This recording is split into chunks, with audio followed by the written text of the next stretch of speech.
prohibido olvidar. Súbame, prohibido olvidar.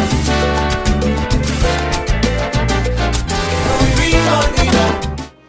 Prohibido olvidar a través de todas las redes sociales de la plataforma comunicacional Punto de Corte.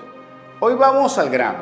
3 informaciones que rompen la vidriera y sobre esa ruptura de vidriera vamos a abordar el tema central del día de hoy, que es esto de la reapertura de la frontera con Colombia. ¿Cómo se come eso? ¿Cuáles son los intríngulis que están detrás de esto? ¿Es así? ¿Todo es fiesta? ¿Todo es alegría? ¿Va a ser beneficiado el pueblo venezolano al 300%? ¿Qué está detrás del hecho de que Petro no se tomó la foto con Maduro? Vamos a analizar esto además con Gerson Rebanales, embajador de carrera por concurso internacionalista egresado de la Universidad Central de Venezuela. 3 informaciones que queremos analizar con ustedes en este primer segmento. El primero: cubanos dijeron sí al matrimonio igualitario. Esto lo pueden encontrar en nuestro portal de la casa puntodecorte.net. Más de 3.9 millones de cubanos dijeron que sí a una consulta que me llama mucho la atención. Ustedes dirán, ¿cómo es eso? Ya va. Si en Cuba no pueden escoger al presidente, ¿cómo es eso que sí pueden escoger por que haya matrimonio igualitario? Yo en verdad que respeto, incluso celebro que Cuba haya podido ir a una consulta y escoger sobre temas muy álgidos, no solamente del matrimonio igualitario, sino además de la posibilidad de la adopción, del reconocimiento de familias homoparentales, del tema del aborto y sobre una cantidad de temas que están siendo relevantes en este momento para parte de la sociedad mundial. Sin embargo, debo confesar que estoy indignado.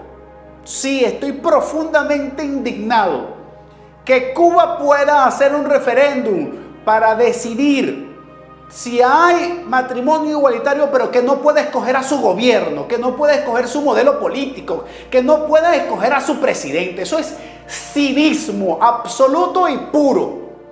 Es una cosa insólita. Bueno, eso es como que en Venezuela el fiscal es el fiscal animalista, que está muy bien que lo sea. El problema es que él defiende más los derechos de los gatos y de los perros que de los ciudadanos, y mucho más todavía de los presos políticos, de quien incluso podría estar siendo cómplice, según denuncias de todos los informes que se están haciendo a nivel de las Naciones Unidas y la Corte Penal Internacional, de que él sea copartícipe o cómplice en relación con las torturas a los presos políticos.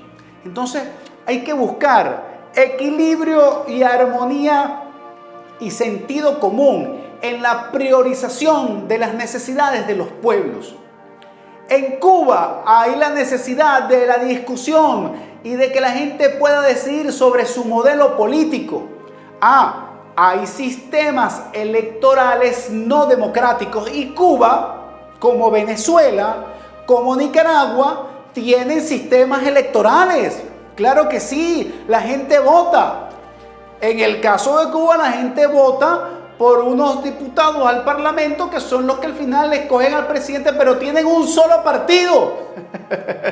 Hay un solo partido. Entonces sí, hay elección, pero no hay democracia. Aquí en Venezuela hay varios partidos, pero hay uno solo que tiene recursos.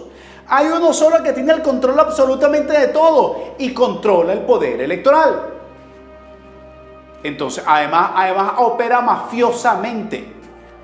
Entonces, bueno, en el caso de Nicaragua, bueno, hay varios partidos, pero el solo partido de Ortega decidió rasparse a todos los que venían para ser candidatos, a todos los metió presos, a todos. Bueno, está bien, hay varios partidos, pues, pero al final corre uno solo. Así son estos sistemas autocráticos.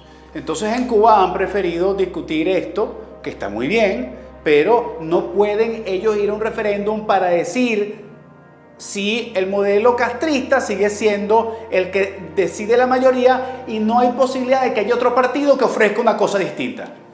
Cínicos, cínicos. Mira, provoca decir otras cosas más, pero me quedo pegado en el cínico. Por otra parte, en el portal de la casa.decorte.net encontramos la fotografía de la semana, podríamos decir.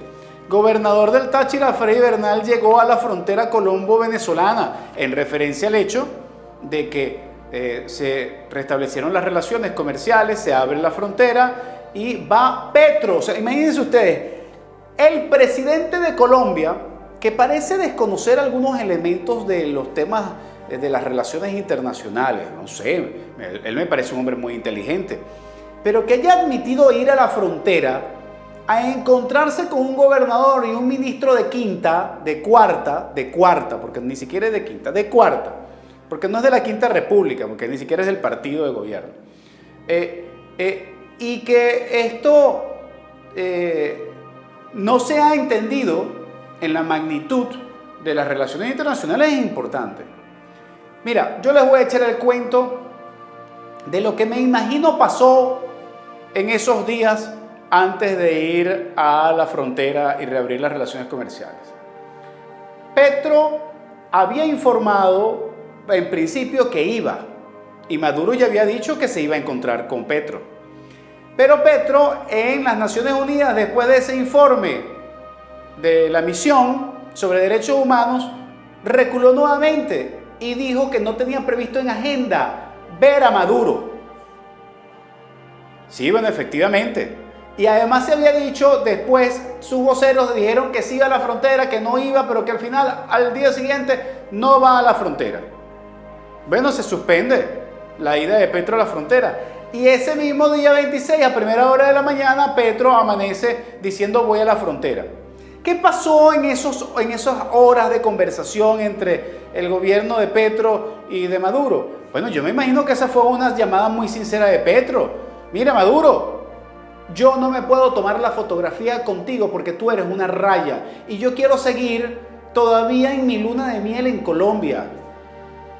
Debes comprender, le dijo Petro, que vamos a restablecer relaciones políticas, aquí vamos avanzando, pero tomarme la foto contigo es como que el santo nuevo se tome la foto con el diablo, más nadie le va a rezar, más nadie le va a rezar.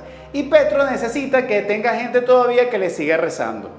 Así que, como Maduro no tiene nada que perder, él dijo, está bien, yo aguanto, Petro, siempre y cuando tú me sigas apoyando, abramos la frontera, me devuelvas mis monómeros y bueno, y empecemos a pichar ahí a ver por dónde sacamos los reales y yo monto el paro de tratar de apoyarte con el ELN.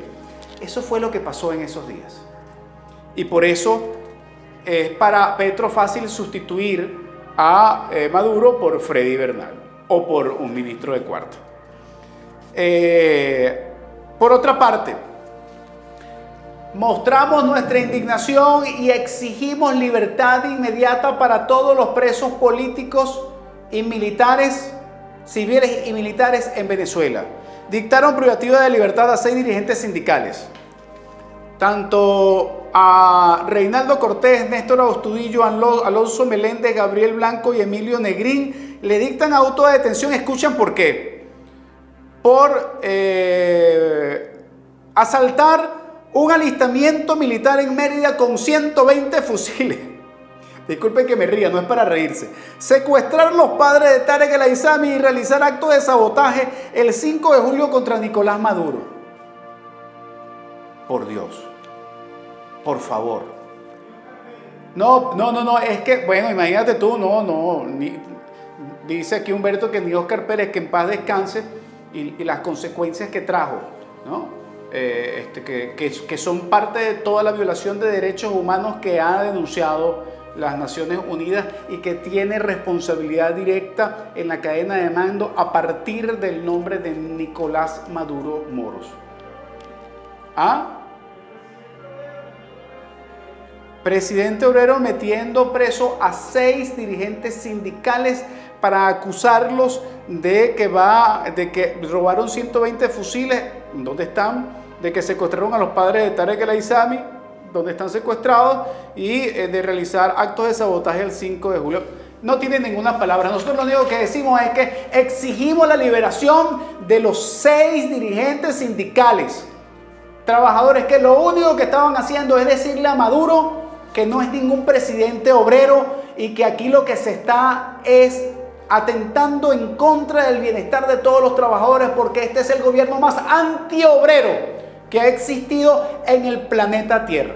Ya regresamos para el próximo segmento para hablar sobre el Prohibido tema. olvidar. Súbame.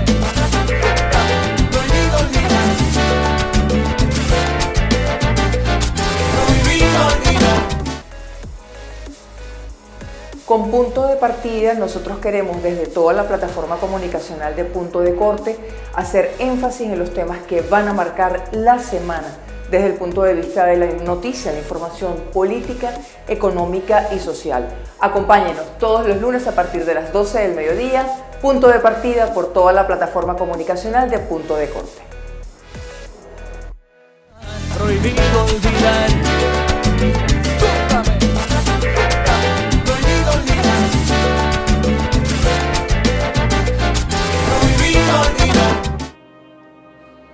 Sin duda nos tiene preocupado y ocupados el restablecimiento de las relaciones con Colombia, porque sabemos la importancia que tiene.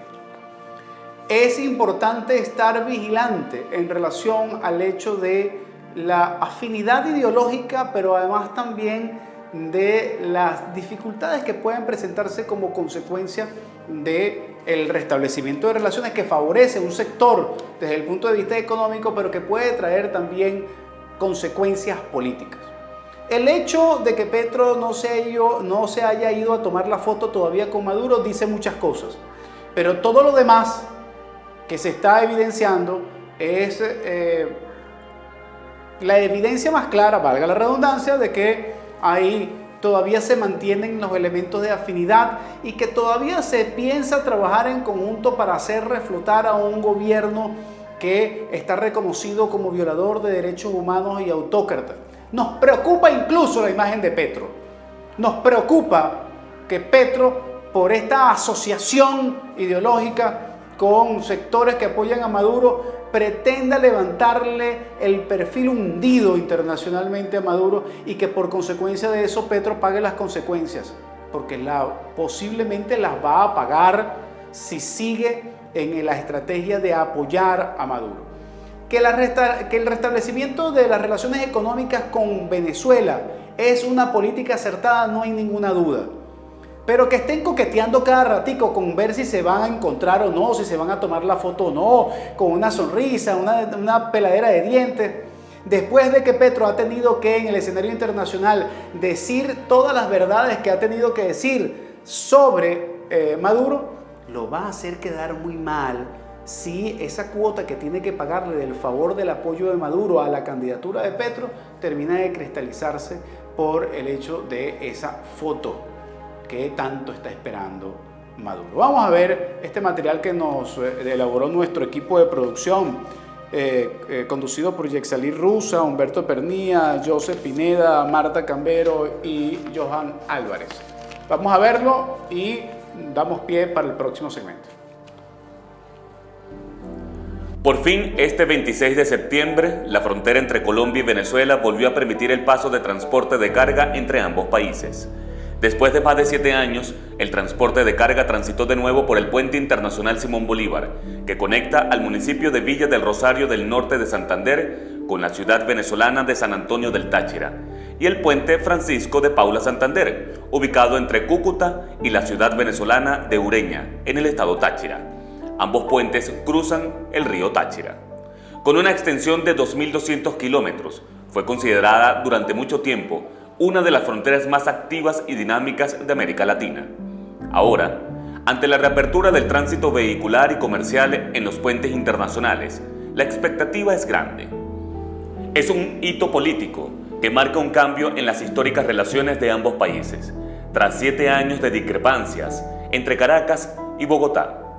Aunque puede ser muy pronto para ver los resultados, algunos de los cambios que puede traer la reapertura de la frontera para ambos países pueden ser: la mejora en el flujo comercial, freno al contrabando delictivo y actividades ilícitas, mejora el tránsito vehicular y de las personas, entre otros.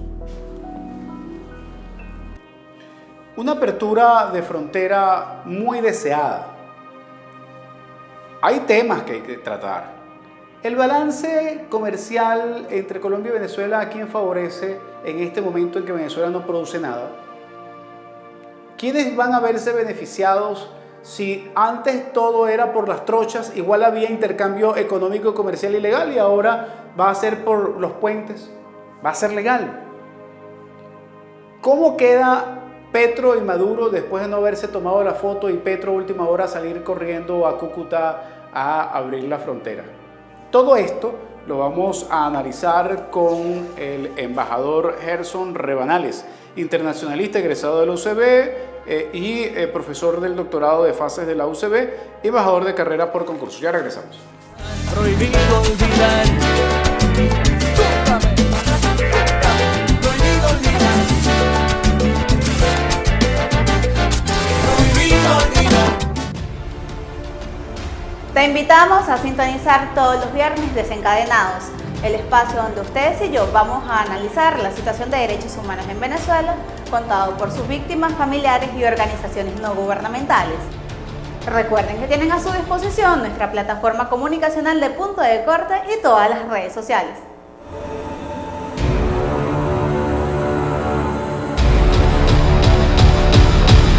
Prohibido olvidar. Súbame. Prohibido olvidar. Prohibido olvidar. Prohibido olvidar a través de todas las redes sociales de la plataforma comunicacional Punto de Corte. Estamos con el embajador Gerson Rebanales, tal como lo habíamos mencionado en el segmento anterior. Internacionalista, egresado de la UCB, postdoctorado en Relaciones Internacionales, profesor en el doctorado de fases de la Universidad Central de Venezuela y embajador de carrera por concurso. Y queremos hablar con el embajador Gerson Rebanales sobre esta nueva circunstancia que se presenta en la relación colombo-venezolana. En especial, esto que se ha dado por llamar la reapertura de la frontera, una frontera caliente, activa, en donde se formaliza el paso, más allá de que por allá ha pasado medio mundo. O sea, aproximadamente desde que está cerrada la frontera se han ido 4 de los 6 millones de venezolanos y creo que quizás más de la mitad han pasado por esa frontera, Gerson. Así que quisiéramos entender un poco esta sensación en relación al tema de lo que se ha denominado formalmente la reapertura de la frontera en términos comerciales. O sea, sabemos que ya pueden pasar camiones, pero la verdad es que durante mucho tiempo ha pasado mucha gente por ahí. Buenos días, buenas tardes, Nimmer, gracias por la invitación. Bueno, lo que sucede es que las relaciones entre dos países no son necesariamente basadas o fundamentadas en el tema comercial. Evidentemente, el tema comercial representa un gran puente y sobre todo ese comercio binacional que se da a lo largo de toda la frontera del norte de Santander y del estado Táchira tiene un interés muy particular para el empresariado. La gente del norte de Santander le es mucho más difícil exportar hacia otras partes que lo que es únicamente en las transacciones comerciales ordinarias que se vienen haciendo y se hacen, porque al final y al cabo no podemos decir que no había comercio, porque el comercio de las trochas. Claro, el contrabando en esa frontera no ha parado nunca. Entonces, lo que se trata más o menos es de legalizar, pero para el empresario norsantanderiano, que fue el que propuso estos encuentros, tienen un propio interés de ellos salvarse económicamente, pero desde el punto de vista de Venezuela tiene otro significado, y otro significado porque en esa frontera convive guerrilla, narcotráfico, prostitución. Entonces hay intereses variables, aunque Petro y Maduro podríamos decir que tienen una misma ideología, un mismo principio, ¿no? Cada uno al final y al cabo tiene sus propios intereses para su país. Y las relaciones de Maduro con el tema insurgente le complica mucho el papagayo a Petro, Fíjate que en principio se había pensado o Petro había dicho de que la intervención o la mediación de Maduro no era conveniente, y esos poderes factos obligaron a que Petro aceptara la participación de Maduro por sus relaciones, sobre todo y en particular con el ELN. Ahora fíjate, Gerson, Ese ELN llega inclusive hasta las minas por allá en Bolívar, o sea que hay una gran relación y permeabilidad en esa relación.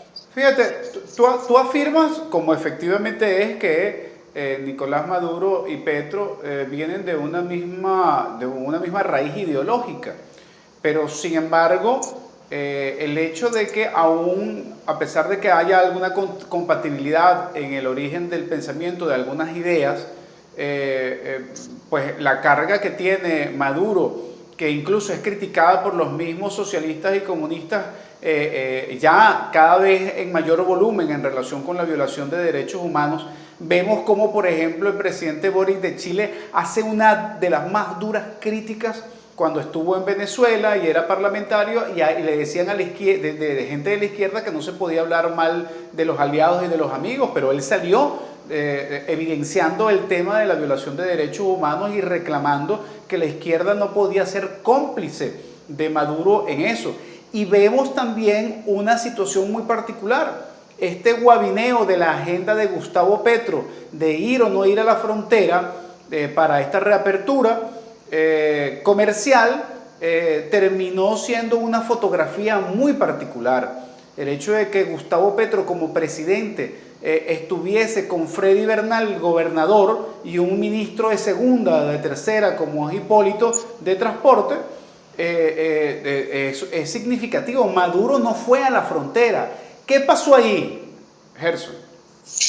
Mira, son los intereses, porque hay una excusa que es la seguridad del señor Maduro, que yo no creo en eso, porque... Pero el presidente de Ucrania está en guerra y se va a la frontera. O sea, ¿cómo es eso que Maduro no puede ir a la frontera de un país? O sea, en realidad la situación de seguridad de Maduro es tan grave en un país que dice que lo maneja, en donde hay paz, en donde él tiene todo el control absoluto.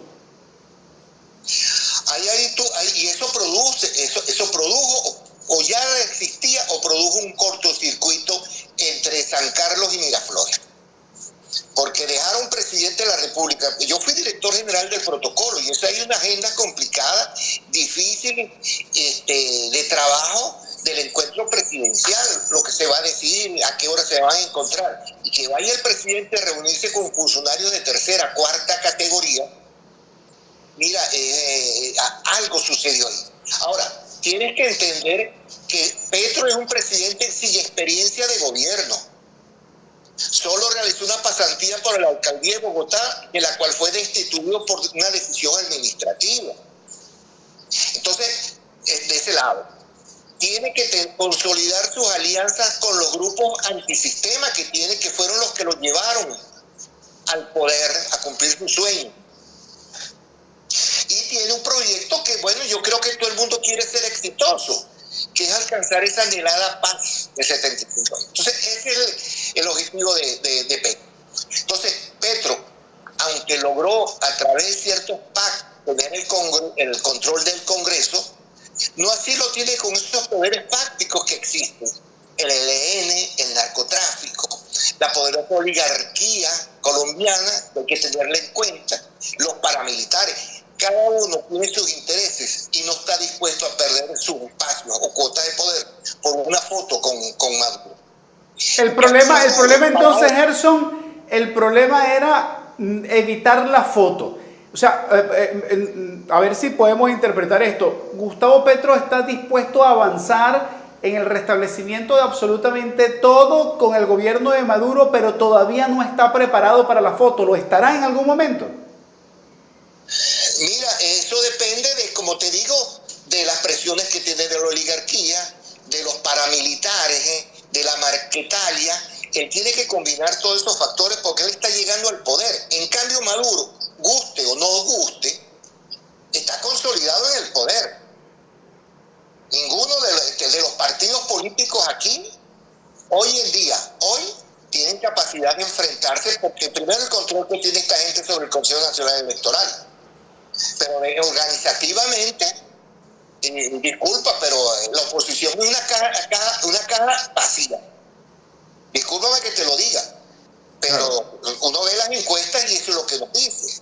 Entonces, Maduro tiene una larga experiencia en el manejo gubernamental, que no la tiene Petro. En el manejo legislativo, porque fue de la Asamblea. En el manejo internacional estuvo 7 años. Y cuenta unas Fuerzas Armadas que lo están respaldando, porque eso no se puede negar en ninguna parte. Entonces, hay una gran diferencia entre lo que es la gobernabilidad, la poca gobernabilidad que tiene hoy Petro, con Maduro dentro de ciertos poderes, aunque no pueda viajar a Cúcuta y maneja el gobierno desde la televisión. Ahora, ¿tú piensas que esa foto de Petro y Maduro se va a dar en algún momento? Y si es así, ¿va a ser en corto, mediano o largo plazo? Mira, va a ser, para mí es a mediano plazo, porque la ausencia de Maduro hoy necesita ciertos arreglos de Cancillería. Evaluar qué fue lo que sucedió. ¿Por qué no fue? ¿Por qué se suspendió eso y hizo que Petro apareciera ahí reunido, cómo no, con su alto gobierno? Pero del otro lado, quien los estaba recibiendo era el señor Bernal, un ex policía, metido político. Ahora, hay que ver también, Nigmer, que las relaciones Venezuela-Colombia reposan, vamos a decir, en una cuestión figurada, en un trípode. Esos 2.219 kilómetros de frontera reposan sobre un trípode sustentado en intereses políticos. Cada uno tiene su propia agenda.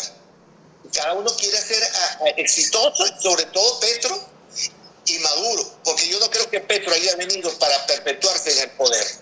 No creo que sea un hombre de ese pensamiento. ¿Entonces crees que no va a seguir los pasos del chavismo en ese sentido? Podría emularlo en otros aspectos, pero ¿no ves a Petro como un gendarme hegemónico en Colombia? No, yo no creo que vaya a llegar a eso, ni creo que se lo vayan a permitir. La oligarquía colombiana es mucho más fuerte que lo que pudo ser sus movimientos aquí en el 2001, el 2002. La oligarquía colombiana tiene la legalidad colombiana. Entonces, hay una diferencia. Sin embargo, Gerson, vimos ayer una manifestación inmensa en contra de Petro. Y ya vimos los primeros escarceos de confrontación entre el petrismo y la oposición en Colombia. Y nos hizo recordar mucho a los primeros años en Venezuela. ¿Cree que se está estimulando la confrontación social? ¿Es la oposición la que está buscando generar esto? ¿Es Petro el que está generando las condiciones para empezar a generar esta tesis marxista de la lucha de clases que terminó imponiéndose en Venezuela como el odio de clases? Mira, la confrontación siempre la ha habido históricamente. Desde el año 48 para acá ha existido esa confrontación de clases. O sea, eso no es una cuestión que es la teoría marxista de la confrontación de clases. Esa es una posición, yo creo, cultural de la oligarquía colombiana de pisar a tener ese pueblo bajo esas condiciones. Yo creo que hay diferenciación entre el marxismo, cuando habla de la lucha de clases, a la presión sobre las clases que tiene la oligarquía. Evidentemente, los extremos se unen. Pero Petro tiene que controlar cada uno de esos poderes. ¿Cómo no? Hay esas manifestaciones que se vienen dando.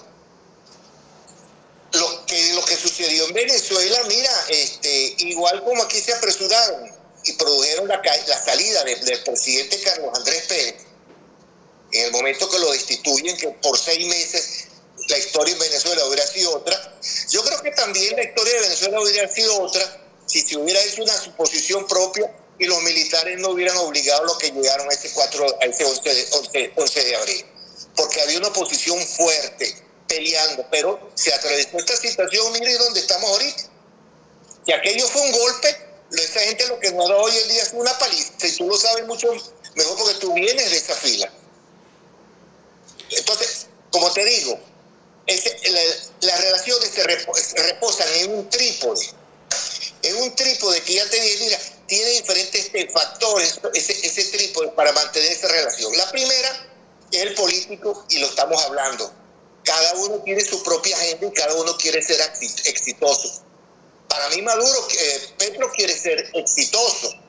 Para mí Maduro lo que está perpetuándose en el poder, o lo quieren perpetuar en el poder los factores que lo apoyan. Las diferentes logias que existen. Otro factor que tenemos también en ese trípode es la seguridad directamente relacionada con la paz de Colombia. Esa paz de Colombia es muy significativa, porque si Colombia llega verdaderamente a obtener una paz, mira, no sé lo que vendrá después, pero Colombia está esperando las decisiones de la Corte Internacional de Justicia en el tema de Guyana para enfocárnosla. Eso ya mucho antes de la experiencia del Caldas, ya habían habido cancilleres que habían anunciado como solución la Corte Internacional de Justicia. Ese hermano colombiano se las trae al final y al cabo. Y la paz de Colombia puede significar eso. La única vez que Colombia ha estado en paz históricamente ha producido ciertas invasiones, y la última fue la del Caldas. Y el tercer componente son esas relaciones comerciales que son evidentemente son un gran puente, pero no son todo lo que maneja ambos países. Y uno de los problemas que tenemos nosotros en esa relación comercial, para analizarla, trabajarla, estudiarla y ver cómo vamos, te puedo decir que es la falta de información y la falta de estadísticas. Aquí las estadísticas las negociaciones que va a hacer con Comercio, Fedecámara, van a depender de las estadísticas que presenten los colombianos. En el año 2020, las exportaciones venezolanas hacia Colombia disminuyeron en un 52%. Y las importaciones de productos colombianos también disminuyeron. O sea que eso no es verdaderamente que viene de la noche a la mañana, va a venir la prosperidad como la hubo desde el año 66, 68, cuando se creó la comunidad andina. Los grandes enemigos de la comunidad andina era Fedecámara, y después porque tenían un mercado común, y se dieron cuenta que en el año 1999, cuando yo salí de la embajada en Colombia, el comercio binacional llegaba sobre los 9.000 millones de dólares. Pero todas las negociaciones de ese momento se hacían en base a la información colombiana. Entonces, ese es un ahora. Nuestros empresarios, ¿para qué están esperando esas relaciones? Para importar productos colombianos y colocarlos en los bodegones. Esa es mi gran preocupación, que se abran las fronteras y entonces los productos empiecen a competir en nuestros bodegones, los productos chinos con los colombianos. Ahí tienen que montarse unas negociaciones en los diferentes acuerdos comerciales, sobre todo el acuerdo 29, creo que es. La ABEX tiene que participar con industrias, con comercio, sentarse internamente para lo que se llama negociaciones, reconocernos, ver cuáles son nuestras capacidades, porque si no los colombianos nos van a invadir comercialmente, y no creo que eso esa es la gran solución para el resurgir que nosotros podamos tener entre nuestros empresarios. Hay un acuerdo que se llama el Acuerdo de Alcance Parcial 28, manejado dentro de la NADI, que es la columna vertebral de la relación comercial. Ahí están establecidos los aranceles y las condiciones de importación comerciales que hay.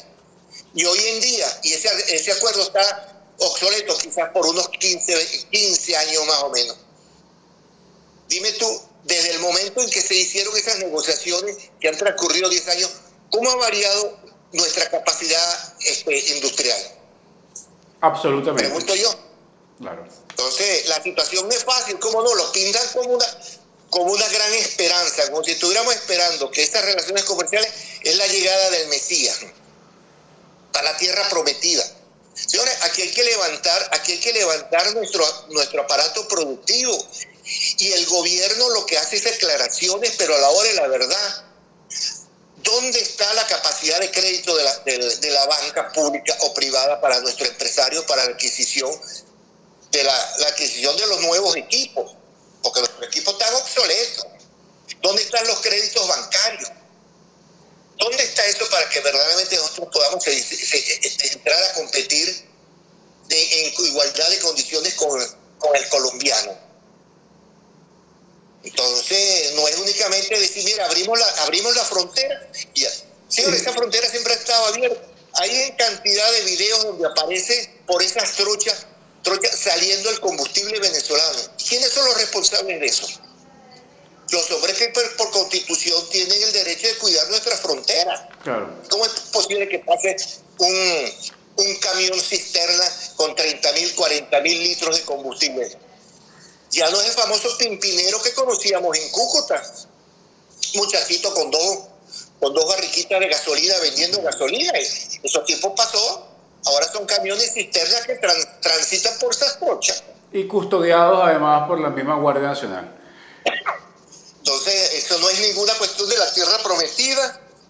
Y vamos entonces a comerciar. ¿Cuál es nuestra capacidad de exportación para nosotros colocar los productos colombianos?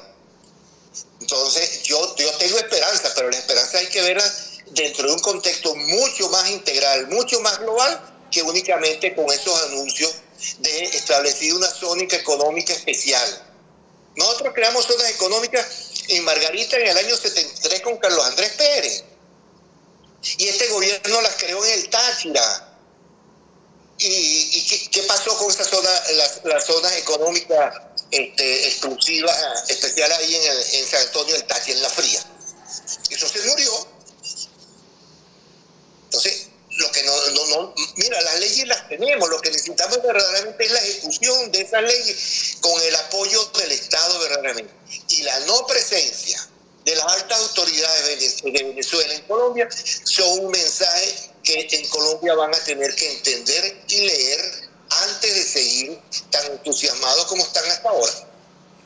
Bueno, Gerson, muchísimas gracias por esta ilustrativa y muy edificadora afirmación en relación con la necesidad de comprender no solamente en blanco y negro, sino en sus matices, todo lo que está sucediendo en relación con esta reapertura, entre comillas, de la frontera colombo-venezolana. Un placer siempre tenerte con nosotros. Era Gerson Rebanales, internacionalista egresado de la UCB, postdoctorado en Relaciones Internacionales, profesor doctorado de FACES UCB y embajador de carrera por concurso. Y hasta aquí entonces nuestro Prohibido Olvidar del día de hoy, no sin antes volverlos a invitar y recordarles que estamos los martes y los jueves a las 5 de la tarde. Y quizás por ahí se venga alguna reprogramación en cuanto a hora y en cuanto a formato. Estamos trabajando para ir mejorando cada vez más lo que es nuestra presentación y oferta para ustedes que están pendientes de lo que nosotros podamos informarles y construir junto a ustedes toda la verdad posible. Hasta aquí, Prohibido Olvidar. Prohibido olvidar.